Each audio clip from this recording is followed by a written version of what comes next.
Caríssimo Requião, me dá muito prazer estar com você. Eu costumo dizer que isso não é uma entrevista, e não é mesmo. É uma conversa entre amigos. E eu considero amigos todas as figuras, todas brilhantes, todas simpáticas, todas preparadíssimas, que de alguma forma deram sentido à minha carreira de jornalista e de indivíduo, e de cidadão. Então, essa é a tônica.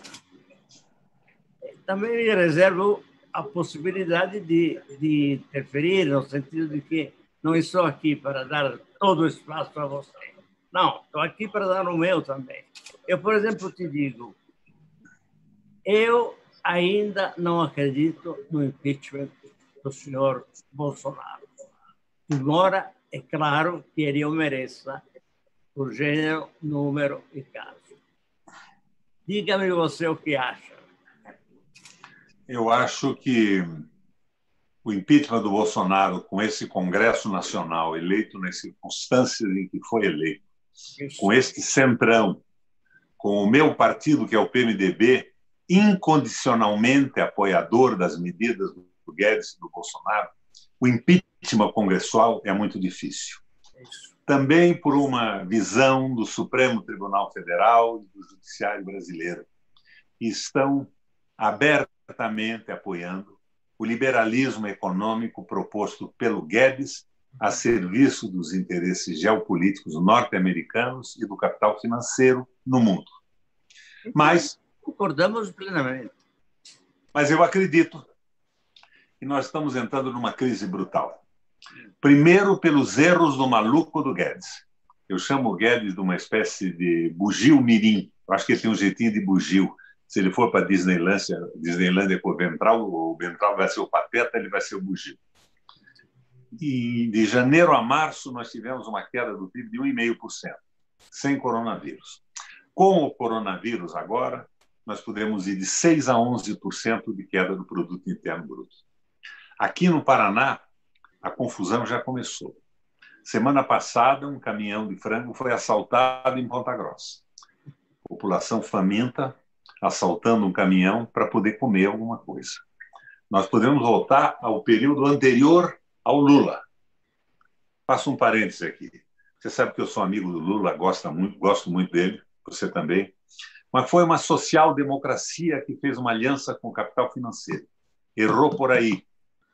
Então, nós precisamos ter um projeto que convença a população, devolva a esperança na possibilidade de crescer pelo trabalho, do desenvolvimento econômico, da nacionalidade, que fulmine essa dominação absoluta dos bancos dominando o Banco Central, que é muito mais importante que a presidência da República no mundo hoje. Que vá para um referendo revogatório para que estas empresas estratégicas necessárias e importantes, as estratégicas, as necessárias e importantes. Não estou defendendo estatizações desnecessárias que se consolidaram ao longo do tempo a favor das corporações internas. Que elas sejam objeto de um referendo revogatório. Eu dizia, quando estava no Senado, presidindo a Comissão Mista de Soberania Nacional, e em relação a isso mandei uma carta para todas as embaixadas acreditadas no Brasil, que quem estava comprando empresas estratégicas brasileiras estava comprando de quem não podia vender, de quem não propôs no processo eleitoral essa barbaridade.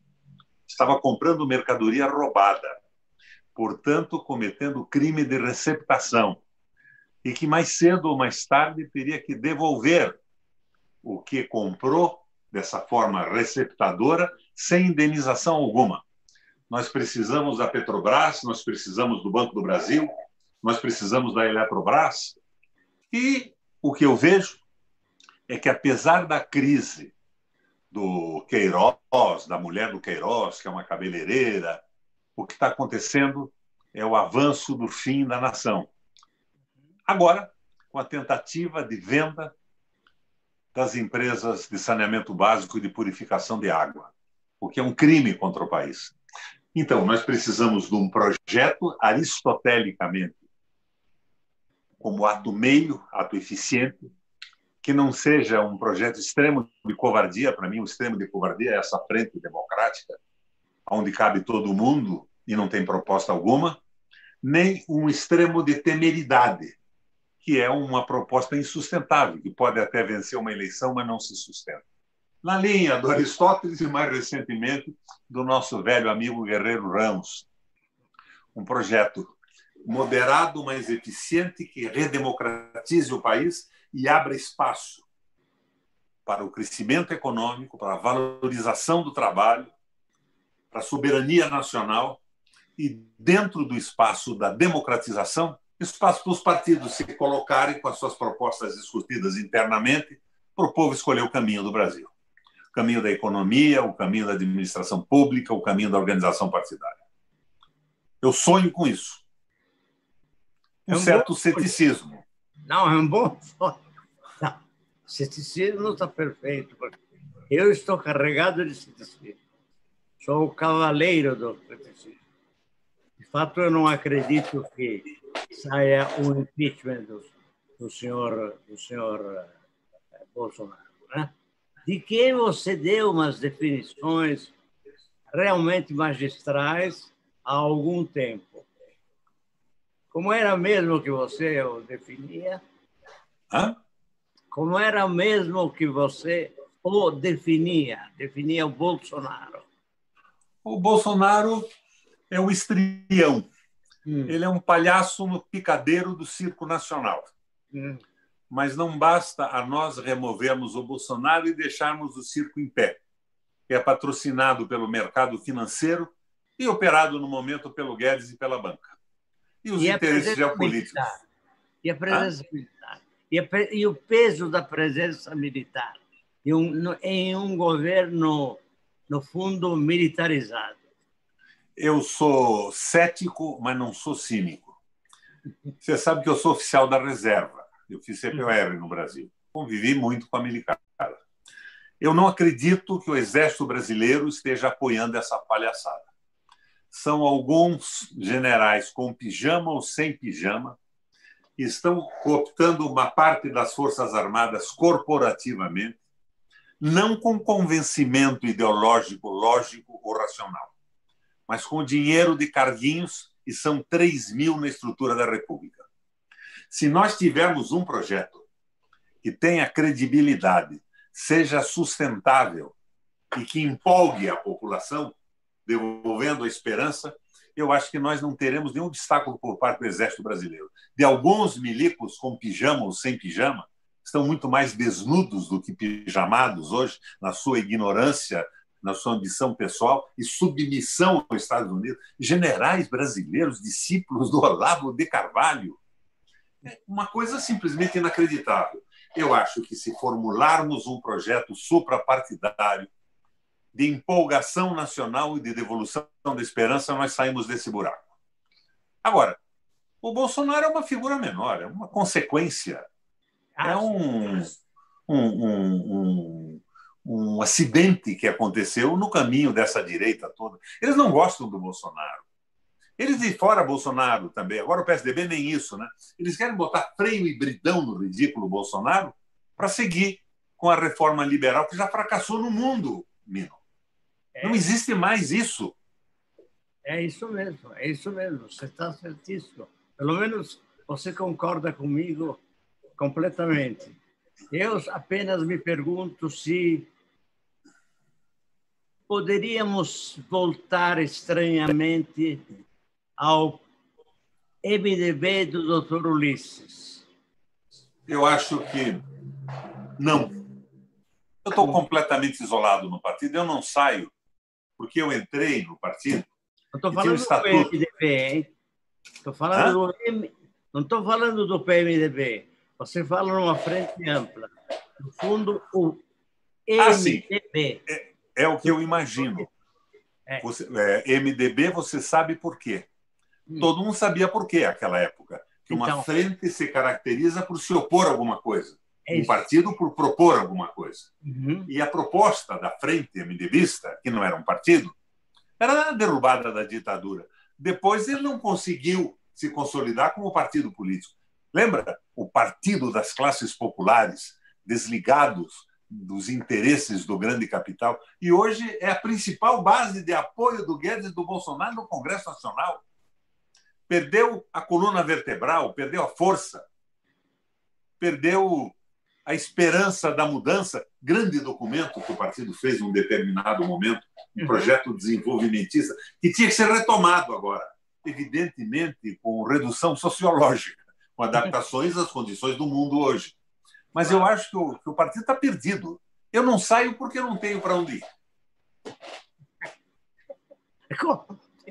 Como não tem onde ir? Você tem onde ir? Não. Você podia dizer, por que não vai para o PT? O PT é uma social-democracia que fez uma aliança com o capital financeiro. A sensibilidade pessoal do Lula, a sua identidade com a população pobre, mexeu no Brasil. Aumento de salário mínimo, integração de trabalhadores no mercado de trabalho e consumo, a política do Celso Amorim, que o Lula abraçou com os dois braços, nos deu importância no mundo. Mas é uma social-democracia tupiniquim. Eu queria um pouco mais hoje. Eu acho até que o Lula é mais do que foi. A prisão o modificou de alguma forma e fê-lo perceber o que significava aquela aliança. A frente ampla que esse pessoal quer hoje é o que o Lula fez no seu governo. Se lembra que no governo da Dilma, 5 ministros dela saíram do ministério para ir votar o seu impeachment no Senado, porque eram senadores? Outra vez isso, Mino? Não. Agora, fora Bolsonaro, sim. Eu, quando disputei a eleição aqui para o governo do Estado, com o Richa, eu dizia, eu vou agir como esquartezador. Um de cada vez. Primeiro o Richa, depois o Martinez. Eu foquei no Richa, derrotei o Richa, o Martinez saiu como grande herói e nós liquidamos o Martinez pelo que sabíamos dele e o que ele significava. Então, eu acho que mesmo que o Mourão assuma, vamos tratar do Mourão depois, mas não vai haver Mourão possível no governo com a desorganização da economia brasileira, com o povo com fome, assaltando armazém, assaltando fazenda. Isso tudo acabou, primeiro, pela influência do MST com a organização dessa população, que transformava a violência em reivindicação, que era atendida total ou parcialmente, e desarmava a crise. E com o Lula e os seus programas de compensação social. Mas o Lula sabe, eu sei, e você sabe, porque eu ia naquelas suas reuniões anuais, quase anuais, da Carta Capital, e o Lula ia lá na frente e fazia o discurso. Precisava ter um presidente socialista para os banqueiros ganharem o que estão ganhando. Precisava ter uma frente ampla para o PT entrar pelo cano que entrou. Então, eu acho que são coisas diferentes. Tirar o Bolsonaro, assina embaixo. Mas não assina embaixo de frente democrática que não questiona a exploração do trabalho. Mino, só o trabalho produz riqueza. Trabalho e inteligência do homem. Na minha campanha de prefeito, eu ia para a periferia da cidade e me lembro de um discurso que eu fazia. Imaginem, companheiros, um tronco partido por um raio, rojado à beira de uma estrada. É um lenho abandonado, é apenas um tronco abandonado. Até que o homem se debruce sobre ele com a sua inteligência e o seu trabalho, o transforme num bem econômico, numa mesa, numa cadeira, numa tábua de lavar roupa. E só o trabalho e a inteligência do homem produzem riquezas. E nós estamos totalmente subordinados ao capital financeiro. Então você pergunta, comunista, Requião?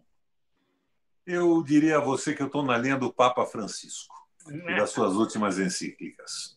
O Papa está enfrentando o poder do capital financeiro, o mamon bíblico, né? Mamon que significa dinheiro. Não se pode servir a dois senhores, a Deus e a mamon, a Deus e ao dinheiro. Não se pode servir ao povo e ao capital financeiro. O capital financeiro está destruindo a humanidade. Essa loucura toda de privatizar a água, por exemplo, como está em pauta no Congresso, uma empresa privada. Que o Palocci Privatizou a água em Ribeirão Preto. Foi a primeira safadeza dele antes das outras. Pois é, o Palocci privatizou em Ribeirão Preto, o Dino privatizou o gás no Maranhão, cedeu a base de Alcântara. A base de Alcântara não tem importância estratégica para o país alguma, mas simbolicamente tem. Simbolicamente tem. Como simbolicamente um general brasileiro ser o segundo da Força do Sul dos Estados Unidos também tem grande significação. O que o nosso general está fazendo lá? De manhã cedo, o comandante dele acorda de mau humor e manda ele fazer ordem unida. Vai marchar, general brasileiro. Em volta do quartel. É desmoralizante isso. Mas eu vejo a crise chegando com as bobagens do Guedes e o acelerador do coronavírus. Eu tenho dito que o coronavírus é uma espécie de um acelerador de incêndio. Um álcool ou uma gasolina jogada num fogo para apagar o fogo de uma casa. E nós precisamos ter uma proposta. Senão, não sei o que vai acontecer. Pode gerar um movimento de direita, de esquerda, completamente insustentável para o momento. Nós precisamos de uma proposta sustentável que abra o espaço democrático. E o nosso projeto, Mino, tem que dar uma olhada no que aconteceu no mundo recentemente. O que aconteceu com a Rússia? Que primeiro espantou a Europa toda e daí surgiu a social-democracia com medo do comunismo soviético. Glasnost, perestroika, degelo, reconstrução. A Rússia deixou de assustar os capitalistas europeus que resolveram acabar com a social-democracia criada, precarizando o Estado, o parlamento e os direitos dos trabalhadores. Mas nós temos que dar uma olhada que a Rússia conseguiu, nesse processo todo, um avanço tecnológico que ele garante uma posição excepcional entre as forças armadas do mundo ainda hoje. Nós temos que dar uma olhada em como a Alemanha saiu da crise de 30, com aquele Horace Greeley e Arma Schacht, as medidas que ele tomou, a moeda não moeda, a MEFO, o acordo de reconstrução nacional, a derrubada repentina de todos os juros do financiamento da dívida pública e a possibilidade dos empresários investirem num pool de empresas na reconstrução da Alemanha. Em 6 meses não havia mais desemprego. O que o Roosevelt fez nos Estados Unidos com o pacto, o New Deal, o novo pacto, inspirado no Schacht e inspirado no Keynes, e com o apoio surpreendente que foi o apoio do Henry Ford. Ele quis, em determinado momento, dar um prêmio para o Henry Ford no meio da recessão. O Ford tinha baseado nas ideias do Taylor e dizia o seguinte: se não aumenta a produtividade, aumentando o horário de trabalho do peão, se aumenta a produtividade, especializando o trabalhador. Ele jogou isso numa linha de montagem. Um grupo montava uma parte do carro, outro grupo montava outra parte, um grupo montava a caixa, outro grupo fundia o bloco. E conseguiu um carro barato, feito com uma eficiência de trabalho extraordinária. E a economia americana inteira começou a perseguir esta ideia da linha de montagem taylorista, patrocinada pelas ideias do Henry Ford. E o Roosevelt... Modelo T, chamava. Modelo T, o Fordinho. Eu tenho um aqui na garagem. Eu tenho um aqui embaixo do lugar onde nós estamos. Mas então o Roosevelt resolveu dar um prêmio para o Henry Ford. E ele recusou o prêmio. Mas por que recusa o prêmio, Roosevelt? Ele dá a resposta que é definitiva para o Brasil de hoje.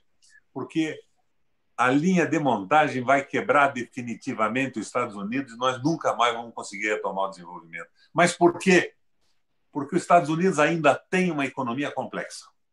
Todo mundo está entrando na linha de montagem, aumentando a produção, e não tem quem compre. Então, eu não posso aceitar essa homenagem que você me oferece. Mas o que eu faço, então? E o Taylor deu a noção inicial do New Deal, do novo pacto. Presidente, por lei, diminua a carga horária, pondo mais trabalhadores na indústria e aumente o salário mínimo por lei para aumentar o poder de compra. E você restabelece o círculo virtuoso do desenvolvimento. Aqui no Brasil, essas antas diminuem o salário e aumentam brutalmente a carga horária, tirando os direitos do trabalhador, o valor das aposentadorias. Então, nós temos que dar uma olhada nisso, dar uma olhada no que fez o Obama na crise de 2008, 2009 com a General Motors. Estatizou a General Motors. A justiça se encarregou de punir os corruptos. Salvou a General Motors, privatizou de novo, porque não é função do Estado produzir automóvel. As funções do Estado são outras. Então, nós temos que dar uma olhada nisso tudo, montar um modelito simples que devolva a esperança do povo e restabeleça a democracia. Agora, não vai ser isso com disputa do Ciro dizendo desaforo para o PT, do Haddad debochando do Ciro, cada um envolvido na sua pretensão de ser presidente da República. Que se me dá, Miro, que qualquer um deles seja o candidato se tiver condições. Se nós tivermos um projeto nacional enxuto, sustentável, que restabeleça a democracia e respeito ao trabalho. É assim que eu vejo. Eu vou deduzir que você acha que sempre houve democracia no Brasil. A democracia brasileira é uma democracia estranha, né? É um cramunhão de garrafa. É isso? Pois é, eu tenho dúvidas sobre essa história de que nós vamos redemocratizar. Que nós teríamos de democratizar o Brasil, isso seria muito bom, se isso fosse possível. Mas redemocratizar... É a minha esperança. Não, redemocratizar é como fez o Fernando Henrique Cardoso, que nos levou primeiro o Collor, depois o Fernando Henrique Cardoso. Eles foram a redemocratização. E foram todos a desmoralização pela sua ineficiência. Sim, pois é. Então, por isso eu acho que nós precisamos agora ter uma solução. Mas também pelos peias, os liames que eles têm com o capital financeiro e com outros que integram, no fundo, a Casa Grande, que são os proprietários, os donos da terra e os donos das manadas, dos bois. Esses também são donos. Mas os donos da terra estão ameaçados também com essa diretriz do Temer e do Bolsonaro e do Guedes de vender sem limite terras brasileiras. Não, sem dúvida. Sem dúvida. Eles estão ameaçados. Eles têm que perceber que eles estão em risco também, na condição de proprietários de terra nacionais. Eles vão perder isso tudo. Agora, nós precisamos, na crise que vem, aí não vai ser brincadeira a crise, o nosso povo conheceu a CLT do Getúlio Vargas, conheceu todas as conquistas da social-democracia na Europa e elas foram introduzidas na legislação brasileira de um jeito ou de outro. Conheceu o período da social-democracia do nosso amigo Lula, de integração do mercado de trabalho no mercado de consumo. O povo não vai se subordinar à semi-escravidão imposta pelo liberalismo econômico. Eu tenho certeza na alma disso. Então, nós precisamos ter um projeto nacional de retomada do desenvolvimento e eu concordo com você, de estabelecimento da democracia no país. Ontem eu assisti na TV Cultura de São Paulo, como é que é o nome daquele troço? Bota um cara lá no meio, os outros falam, Roda Viva. Roda Viva. O Silvio Almeida falando. Negro, professor no Brasil, nos Estados Unidos, inteligentíssimo. Fiquei entusiasmado. São ideias e lideranças que estão surgindo, informadas pelas revoltas populares do passado, pelos projetos colocados que embalaram, Mino, cá entre nós, a nossa infância. Nós somos dinossauros da política e do pensamento brasileiro. Mais que você. Eu reivindico ser mais velho do que você. Acredito. Você está com quanto? 86. Me ganhou por 6,5. Olha, vamos perguntar ao Sérgio quais são, eventualmente, as perguntas que a nossa conversa provoca entre eventuais ouvintes. Vamos lá. Não muito, por causa de você. Muito ódio aí? Sério? Não, o pessoal está filtrando, deve ter. Muito palavrão. E os imbecis, quando não conseguem pensar, eles dizem palavrão. Você sabe que eles adoram frequentar aqui a rede, né? Eles amam odiar a Carta Capital, então eles vêm muito. Mas o pessoal está filtrando, só está me mandando aqui as boas perguntas, mas se quiserem mandar Ah, também qualquer uma. depois eu mando. Mas assim, chegaram várias E perguntas. palavrão, eu também sei dizer, não é só o Ciro. Mas aqui, ó, por exemplo, tem alguém que se assina como em cena, pergunta se você vai ser candidato, se o senhor vai ser candidato a prefeito de Curitiba, por exemplo. Eu pretendo, se possível, apoiar um bom candidato a prefeito de Curitiba, que entenda de administração pública, de planejamento de cidades, que não seja um desses picaretas que dizem eu nunca fui político. Daí vira um governador do Rio de Janeiro, um governador de Minas Gerais, ou esse rato que é governador do Paraná, hoje não sabe nada de nada. Eu quero influenciar esse processo. Agora, eu me foquei muito nos últimos anos na geopolítica e na economia mundial. Eu fui presidente do Parlamento Europeu Latino-Americano. Eu fiz reuniões com os principais líderes do mundo, na Alemanha, na França, na Inglaterra, na América Latina toda, na Itália, no leste europeu, não é? Em Vilnius, na Lituânia, na Letônia, na Estônia, e consegui entender um pouco esse mecanismo todo. Então, eu estou interessado em continuar falando sobre isso, candidato ou não. Eu não vou me eximir de participar do processo político. Por isso, eu fico extremamente grato desse espaço que o Mino e você estão me dando aqui. Mas eu já fui governador 3 vezes.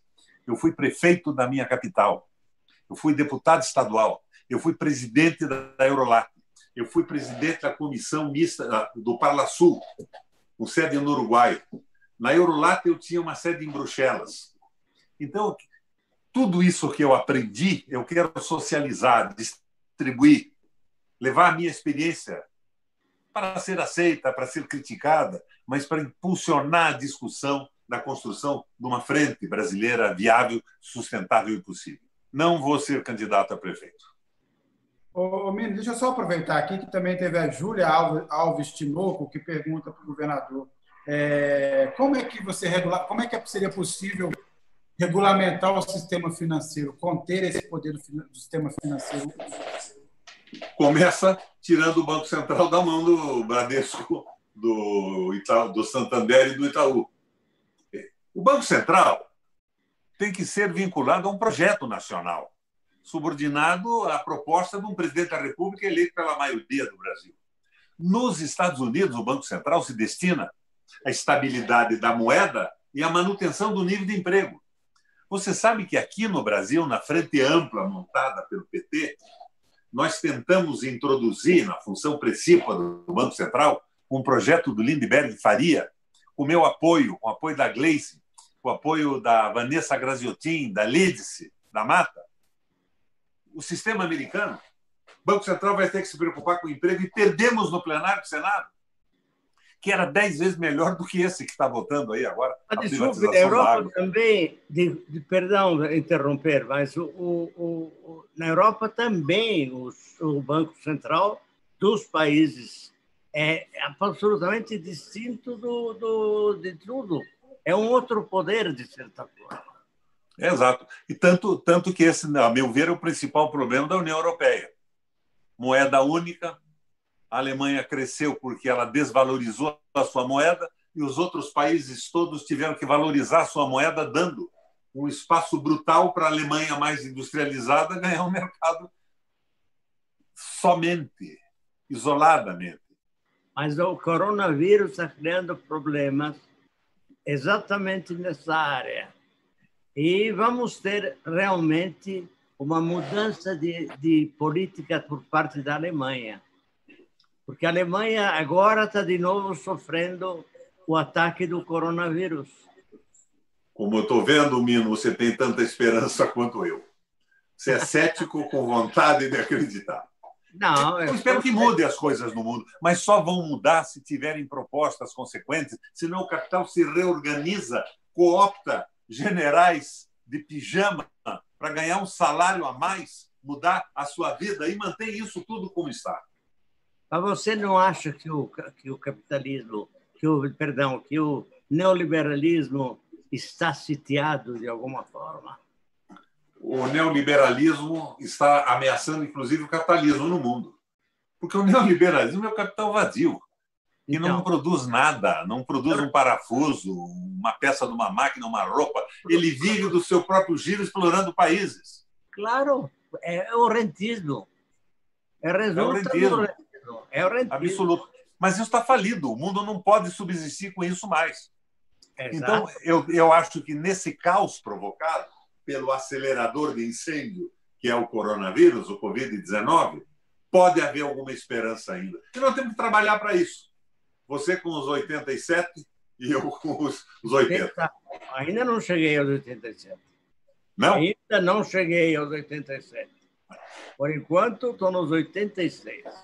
Mas vai chegar bem. Vou e aquele nosso almoço de macarrão feito por você sim. Vai acabar sendo no aniversário dos seus 90. Tá ótimo. Mas, escuta, o problema aqui é outro, eu diria, sabe?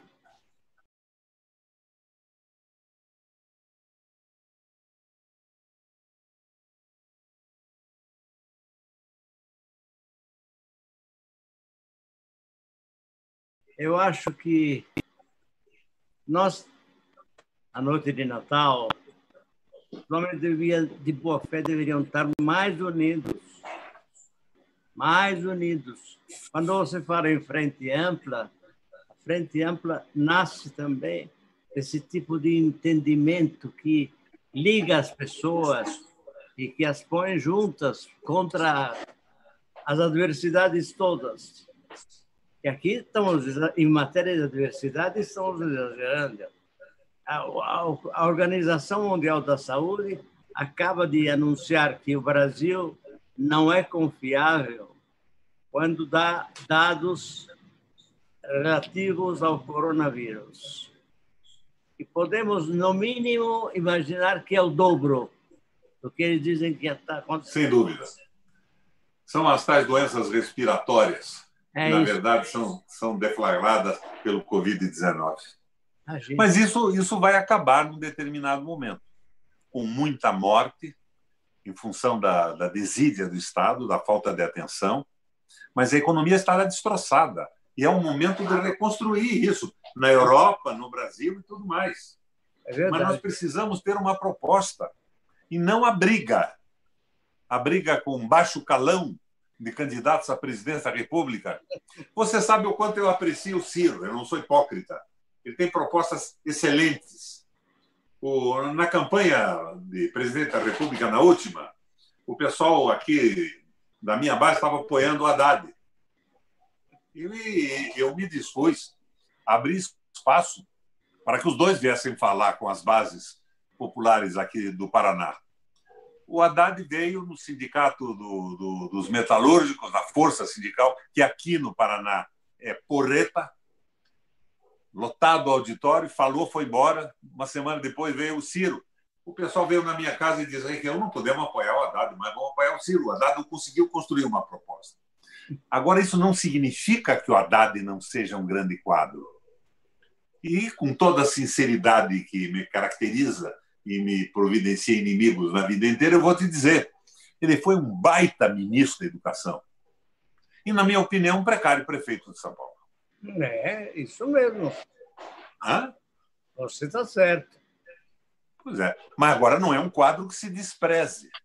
Mas está, de certa forma, vinculado àquele instituto dele, o ISPER, o Marcos Lisboa. O Marcos Lisboa foi quem escreveu a Ponte para o Futuro do Temer. E provavelmente seria o ministro do Haddad, ou não? Então, você veja, isso é frente ampla. Eu quero o Haddad na frente ampla. Pela história dele, pela vinculação aos interesses do PT e do Brasil, eu votaria no Haddad, a presidente da República, com uma proposta que não fosse escrita pelo Marcos Lisboa, que não pretendesse independência do Banco Central. Mas então, nada acontece por acaso. Nada acontece por acaso. Marcos Lisboa está ali porque ele é necessário ali, na opinião do senhor Haddad. O PT é um fracasso hoje. É? É um fracasso. É um partido fracassado nesse momento. Mas é um partido com possibilidades enormes, porque ainda tem o carisma do Lula, as mudanças que o Lula aconteceu e uma base vinculada, identificada com a população trabalhadora. Falta a proposta. A cúpula do PT era aquela que montou aquele governo, que 5 ministros saíram para votar o impeachment da Dilma. Quais eram os 5? Esse Bezerra tinha sido ministro, que é o líder agora do Bolsonaro. O Eduardo Braga era ministro, saiu para votar o impeachment. Quantos outros? Não interessa nominar. Foram erros. E os erros têm que ser chamados de experiência. Você colocou uma coisa que dói em muita gente, até em mim dói um pouco. O PT está fracassado, mas ele pode aprender com os erros e se recompor. Eu acredito nisso. Tem uma base do PT maravilhosa. Eu fui governador, Mino. Você me visitou aqui, conversamos um pouco. Eu tinha secretários do PT maravilhosos. O Bianchini foi meu secretário de Agricultura. Não queria aparecer em nada. Jamais conversaria numa televisão ou na internet, como nós dois estamos conversando. Trabalhava desesperadamente pela agricultura familiar rural, produção de essências naturais que estão desaparecendo do Brasil, o predomínio absoluto do milho, do trigo e do que mais? É milho, trigo e soja. Ele era um baita secretário. O Enio Verri, que é líder do PT hoje, foi meu secretário do Planejamento. Bom, origem do Enio Verri, a igreja. Quando ele era moleque, seminarista, ele era chamado de formigão peludo. E da igreja para P, aquela P inicial, vinculado com os interesses populares. O PT tem gente boa, a beça, e tem os seus pecados.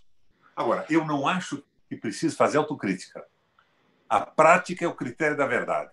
Ao invés de fazer autocrítica, como faz um pecador como eu e você no confessionário, para o padre da nossa igreja, eles têm que, pela prática, demonstrar que fazem diferente agora. Eu acho essencial, numa frente popular, nacional e democrática, a participação do PT. Mas eu também acho. E acredito que, no fundo, o meu PMDB vai acordar um dia, ceticamente. Graças a quem? Ao Centrão? O Centrão é um círculo do inferno, né? Dos mais horríveis. Parece que Dante Alighieri o considerou, o levou a sério ao descrever os vários círculos do inferno. Ele considerou também essa possibilidade. Isso é de forte, né? O Centrão está ali entre os círculos do inferno. Bom, o Sérgio... Acho que o Centrão é a capital do inferno. Requião Mino, tem aqui o José Francisco, ele pergunta o seguinte: mais cedo o governador falou de que não vê aí que as Forças Armadas, os militares possam entrar numa aventura golpista, mas aí ele desenha aqui o seguinte cenário, né? Nós estamos caminhando realmente para uma crise econômica profunda. Se fala em 40 milhões de desempregados, né? Riscos altos, quer dizer, queda de 6% a 8% do PIB, um projeto de 8% a 11% do PIB, um projeto que a gente sabe que não tem chance de dar certo.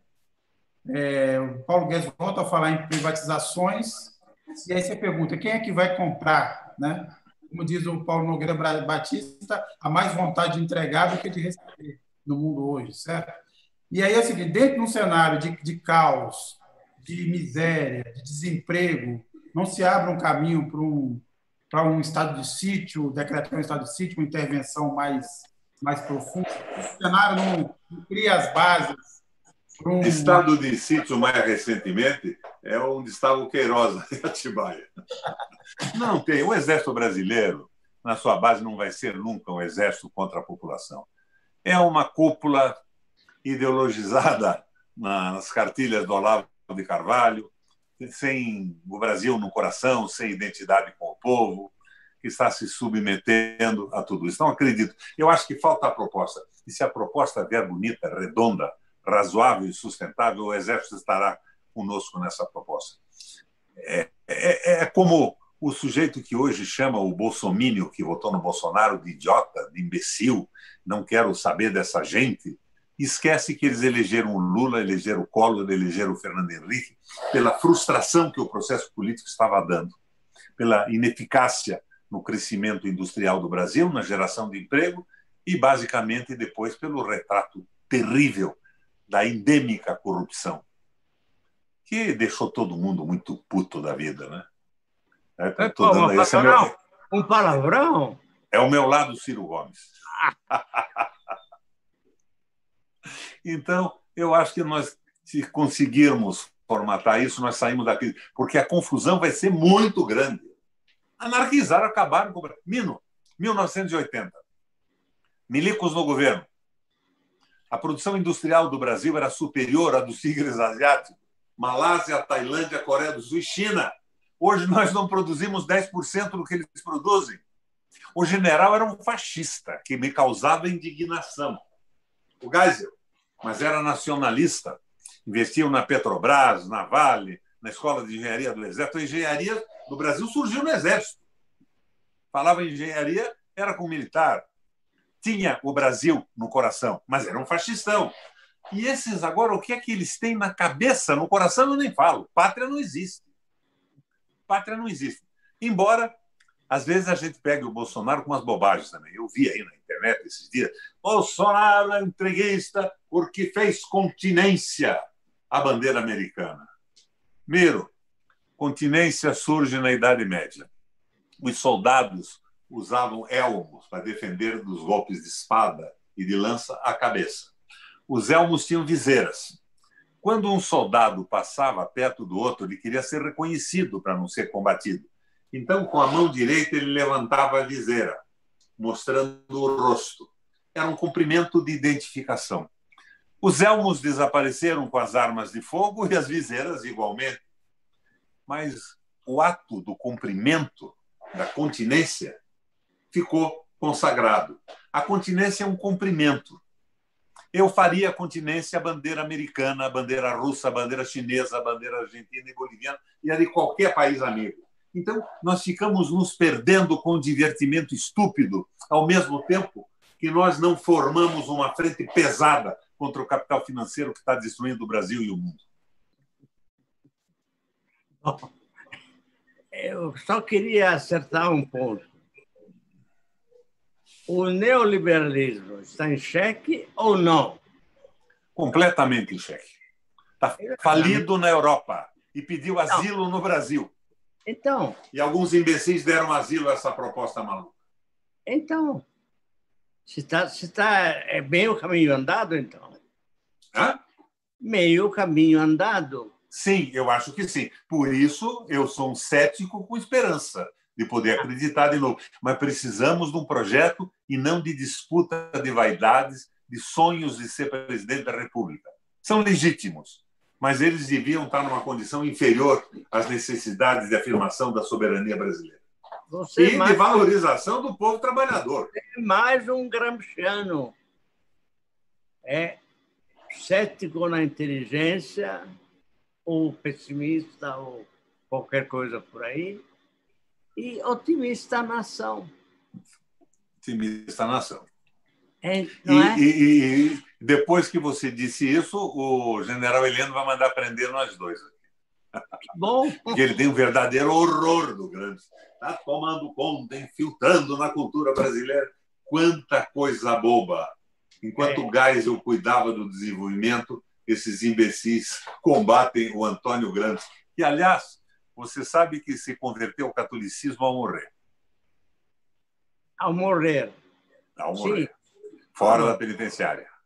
Mas, escuta, o Berlinguer levava mulher e filhos à Igreja de Cristo Rei, no bairro de Prati, em Roma, religiosamente, às 10 horas da manhã de domingo. Levava... Ele não entrava na igreja, mas levava mulher e filhos. Então... Mas é isso é a democracia. Também. O tratamento de visões que não são as dele com o direito das pessoas terem as suas. Mas eu acho que nós temos jeito. E, como disse o Lula outro dia, e levou um pau do Brasil inteiro, o tal do coronavírus vai acelerar esse processo desgraçadamente. Nós vamos precisar de um projeto nacional. O Brasil é grande demais para ser escravo dessa briga geopolítica, porque não é ideológica mais, né? Não é mais comunismo e capitalismo, é domínio do comércio no mundo, dos minerais estratégicos. É como Jimmy Carter disse outro dia numa carta ao Donald Trump. Nas últimas 3 décadas, os Estados Unidos se dedicou a reforçar suas forças armadas, 300 trilhões de dólares, para dominar a produção de energia no mundo, derrubar governos, sacrificar povos e avançar enquanto a China cuidava de robotizar a sua indústria, de levantar sua tecnologia, de construir cidades novas como a Inglaterra, depois da guerra, as famosas New Towns, e de formatar esse novo plano Marshall, que é a Rota da Seda. Não invadiu um país, não matou um líder, não fez morrer um soldado seu. Então, o Trump tem razão, diz o Carter, de ter medo da China, mas ele devia ter mais medo dos próprios erros que o governo americano tem cometido. Requião, Mino, desculpe interromper. Tem uma pergunta aqui da Lídia Duarte, que eu acho que cabe bem aí com tudo que o Requião está falando, que é o seguinte: o que se faz de diferente, pensando nesse projeto aí recente, esses 13 anos do PT no poder? O que seria necessário fazer diferente em relação àquele projeto? Eu acho que retomar o desenvolvimento brasileiro que existia, como eu disse a você agora há pouco, em 1980. Desenvolvimento industrial. Nós paramos nos submetendo à Guerra Fria. E hoje não podemos nos submeter à nova Guerra Fria, que é uma guerra de domínio econômico do mundo. Nós temos que investir na tecnologia. E o exemplo que eu tentei expor no começo, acho que alguém não percebeu bem, é o que fez a Alemanha, dinheiro do Estado, dinheiro dirigido para a reconstrução do país, numa crise recessiva. Capital nenhum vai investir porque não tem comprador, porque não tem mercado. Então, quem tem que investir é o Estado na infraestrutura, fazendo retomar o círculo virtuoso do desenvolvimento.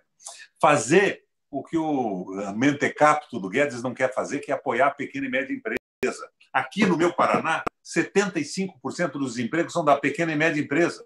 Eu, quando fui governador, zerei os impostos da micro e reduzia 2,5% os impostos da pequena. E daí, a exemplo do New Deal, das propostas do Henry Ford lá atrás, eu criei o maior salário mínimo regional do Brasil. O cara não pagava imposto, ele ia pagar 18 mil de imposto, eu pagava R$800. Mas daí tinha 2 empregados que iam ganhar o maior salário mínimo do país, reforçando o círculo virtuoso da economia, esvaziando prateleiras de lojas no interior, como aconteceu no dia americano. Nós temos que retomar o desenvolvimento, apostar nas ciências exatas, na engenharia e tudo mais, nas nossas escolas, mas também na sociologia, na filosofia, porque isso é que está fazendo a falência dos Estados Unidos, segundo, pelo menos, o Jimmy Carter. Muito bom. Meu caro, me deu muito gosto conversar com você e observar a sua excelente forma, a sua energia intocada, o seu belíssimo cabelo branco. Fantástico. O seu cabelo branco é de dar inveja em qualquer um. E a sua pele é de dar inveja em qualquer um. Eu sei que do lado paterno você tem uma origem italiana, né? Sim. E isso me leva à conclusão que essa origem foi fatal no conjunto. Mas a minha mãe é filha de alemães. Ah, é? É. E do Nordeste eu tenho a mescla brasileira que eu disse a você. Eu sou filho de negro, de índio, de português, de alemão, de italiano, de judeu, Belo e Silva, Mel da Selva. Pode ser judeu também. Pode. E isso tudo não me preocupa. Uma época, uns primos meus queriam saber de onde é que tinha vindo o Requião. E eles foram para Portugal. Você sabe que em Portugal, no norte, tem uma cidade que chama-se Requião, Vila Nova de Famalicão. É o Nordeste brasileiro, mas era uma capital da tecelagem, na época que a Inglaterra mandava no mundo. E hoje ela é conhecida por ser de extrema pobreza, mas ser um paraíso das Ferraris. Tem mais Ferrari por metro quadrado lá na mão dos ricos do que qualquer outro lugar. E eles foram de onde é que veio o Requião, procurar Requião, e de repente a nossa família não era Requião mesmo. Nós éramos Sousa, nós éramos descendentes do Manuel de Sousa, que veio para o Brasil com o rei, o imperador. E como no Brasil ele tinha origem em Portugal, não sei por quantas, adotou o topônimo da cidade de origem. Então, Requião é Sousa. Sim, claro. E nós éramos descendentes, com muito orgulho, do filho adulterino do padre naquela época em que Portugal não tinha mais homem, que tinham migrado e os padres ficaram lá. Por um lado, Requião, então, é filho adulterino do padre. O Manuel de Sousa era filho do pároco de Requião, Vila Nova de Famalicão. Por outro lado, negros, índios e a nobreza portuguesa, que eu não vou falar nela para não me exibir, porque não tem sentido isso, não tem importância alguma. Perfeito. Muito bem. Meu caro, foi um prazer imenso. Te agradeço por ter estado comigo e com Carta Capital, essa conversa tão, no fundo, tão divertida, tão prazerosa. Portanto, receba o meu abraço cálido. E que logo esse coronavírus nos abandone. Você faz a massa e eu levo o vinho. Muito bom, muito bom. Muito bem decidido. Obrigado, meu caro. Um abração a você, ao Sérgio e ao pessoal que nos acompanhou até agora. E eu peço desculpa pelo palavrão, mas não é só o Ciro que é mal educado. Eu fiz o CPOR na cavalaria, eu não fui educado na Suíça também. Um abraço, governador. Um abraço, Sérgio. Valeu.